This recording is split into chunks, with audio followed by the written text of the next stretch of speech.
Why German prisoners of war in Oregon didn't understand exactly where they were being sent. On a September morning in 1944, Sergeant Joseph Weber stepped off a train in Oregon, a German prisoner of war. What he saw defied everything German propaganda had told him about America. Green mountains touched a clear sky, pine forests stretched endlessly, and a river carved through valleys that reminded him of home. But this home was untouched by war. Just 22 years old, captured in North Africa, Joseph had spent weeks convinced the British would execute him. Instead, the Americans fed him 3 meals a day on the Liberty ship that brought him across the Atlantic. Beef, bread, vegetables, more food than he'd seen in 2 years of fighting. When he docked in Virginia, he was put on a comfortable Pullman train. Fellow prisoners whispered it was a trick. The real treatment would begin at camp. But in Oregon, there were no tricks. Camp White was a sprawling complex, home to thousands of American soldiers who had trained there. Now, 1,600 German prisoners occupied a separate compound. Joseph and 83 other new arrivals walked through the main gate. An American sergeant directed them to their barracks. No shouting, just clear instructions. Inside, a bunk with a mattress, blankets, and a pillow awaited him, a luxury after sleeping on sand for months in Tunisia. His bunkmate, Corporal Werner Engel, from a farm near Munich, echoed everyone's thoughts. This cannot be real. At lunch, the aroma of real food filled the mess hall. Roast beef, mashed potatoes, green beans, fresh bread, and coffee. Joseph stared at his plate. It was more meat than he'd eaten in a single meal since 1942. Werner leaned across the table and whispered, "The Americans are trying to make us fat before they shoot us." Joseph picked up his fork. "If they are going to shoot us, I will die with a full stomach." He ate everything. Around him, other prisoners slowly began to eat, some with tears in their eyes. That afternoon, an American captain addressed them in careful German, explaining the rules of Camp White. Prisoners would work 6 days a week, earning 80 cents a day. They could buy cigarettes, soap, and writing paper at the canteen, send letters home with free postage, and even subscribe to local newspapers like the Oregonian. Recreation and night classes in English and American history were available. They would be treated according to the Geneva Convention, with food and medical care identical to American soldiers. Joseph raised his hand. "Is this real?" The captain's reply was firm.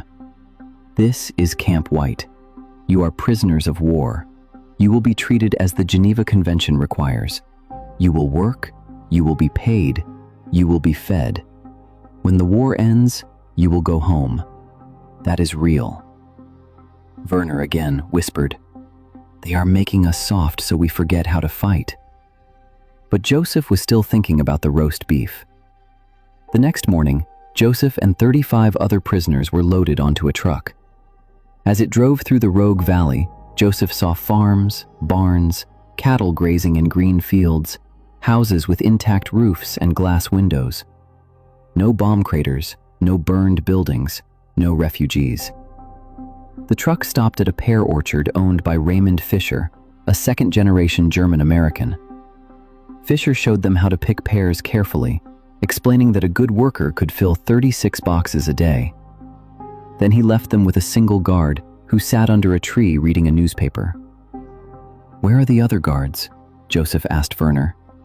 Werner just shook his head. At noon, Fisher returned with ham and cheese sandwiches. "You work good," he said in German. "Better than the last group. You keep working like this, I bring you pie next week." Joseph asked why there was only one guard. Fisher looked at him. "Where would you go? You're in Oregon. You have no money, no car, no civilian clothes. Everyone knows German prisoners work in these orchards. Someone calls the sheriff before you walk 5 miles.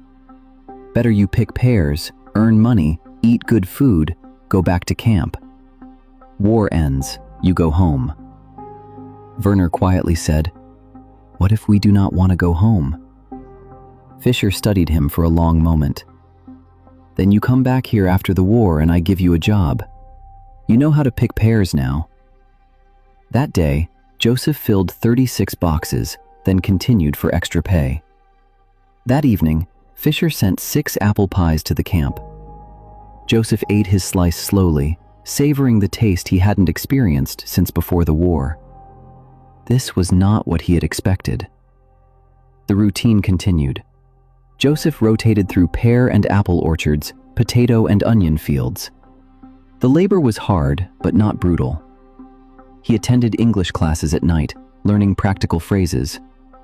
He started reading The Oregonian, seeing reports of the war in Europe, American troops advancing, Berlin being bombed daily.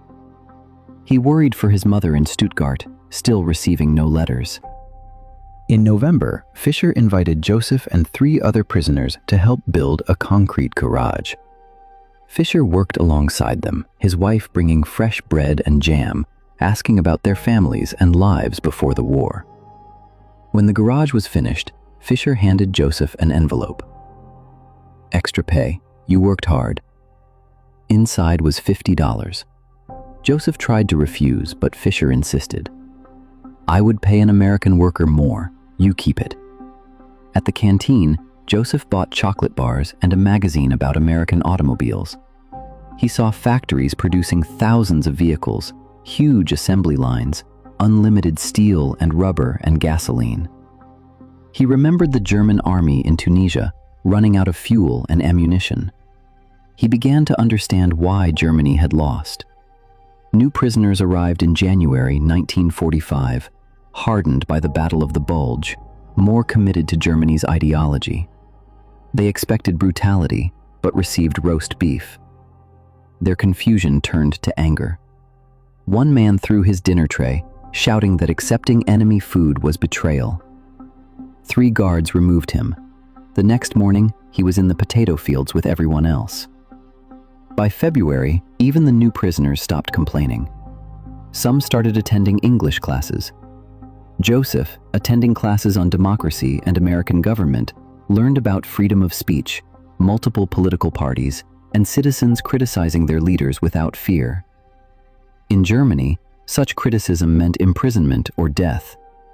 In America, it was commonplace. On May 8, 1945, the loudspeakers announced Germany's surrender. The war in Europe was over. Hitler was dead. Joseph stood in the yard with other prisoners. No one cried, no one protested. They simply listened and returned to their barracks. Werner sat on his bunk. We lost everything. Joseph thought about Stuttgart, his mother, the print shop gone. He thought about the green Oregon mountains and Fisher's job offer. I do not know if I want to go back, Werner said. Where would you go? Here, Oregon. Work for Fisher. Start a new life. Germany is finished. Joseph understood. But American immigration law meant all prisoners would be repatriated. They remained at Camp White through the harvest season. Joseph worked on Fisher's farm most days, becoming skilled in orchard work. In December, prisoners began shipping out. Joseph received his orders. Report on December 18th for transport to Seattle, then a ship to England and the American occupation zone in Germany. He packed his few possessions, magazines, the cloth napkins from Fisher's wife, and the letters from his mother that had finally arrived, describing a heavily bombed Stuttgart, his father dead, his younger sister killed in an air raid. His mother was alive but struggling. On December 17th, Fisher came to Camp White. He pushed an envelope through the wire mesh. Money for when you get back to Germany. Start your life again. Inside was $50. Fisher continued, If you come back to Oregon after things settle down, I have a job for you. I will sponsor your immigration. America needs men like that. Joseph couldn't speak. He just nodded. The next morning, Joseph and other prisoners loaded onto trucks. As they pulled away, Joseph looked back at Camp White, the barracks, the mess hall, the American flag. Werner beside him said, Fisher offered me a job too. Are you going to come back? Joseph didn't finish the sentence, but they both understood what Oregon represented. Untouched mountains, a farmer offering jobs to former enemies, a concrete garage that would last 50 years, apple pie, roast beef, night classes in democracy, and the chance to start again.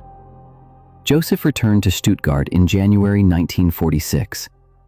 The city was worse than his mother's letters described. He found her in a partially destroyed apartment building. His father had died in a munitions factory. Joseph gave his mother Fisher's $50. She cried. It would keep them alive for months. He found work in a printing company, rebuilding his life in the new Germany, attending meetings where democratic reforms, familiar from Camp White's night classes, were explained. By 1948, Joseph managed the printing company. He married, had 2 daughters. But he never forgot Oregon. In 1952, a letter arrived from Fisher. The job offer still stands. Joseph showed it to his wife. "Go visit," she said. "See if it is what you remember." In the summer of 1953, Joseph traveled to Oregon. Fisher met him at the Portland airport. The Green Mountains were exactly as he remembered. Fisher's farm had expanded, the concrete garage still standing. Fisher offered him a legal immigrant status, not a prisoner, with good pay and housing. Joseph spent 2 weeks working. Everything was the same as 1945, except the barbed wire and guard towers were gone. The freedom was overwhelming. Before Joseph left, Fisher made a final offer. "Bring your family, work for me for 2 years. After that, I will sell you 20 acres of orchard land at a fair price. You build your own business, become an American citizen, raise your daughters here, give them opportunities Germany cannot provide." Joseph and his wife made their decision in September 1953. They immigrated to Oregon in February 1954. Fisher drove them to a small house on his property. Joseph's daughters, 5 and 3, spoke no English, but within 6 months, they sounded like American children. Joseph worked for Fisher for 3 years, saving more money. In 1957, he purchased 30 acres of pear orchard near Medford, built a house, and established his own business. In 1961, Joseph became a naturalized American citizen. In the courthouse in Medford, a World War II veteran judge administered the oath. After the ceremony, the judge shook Joseph's hand and said, "Welcome home."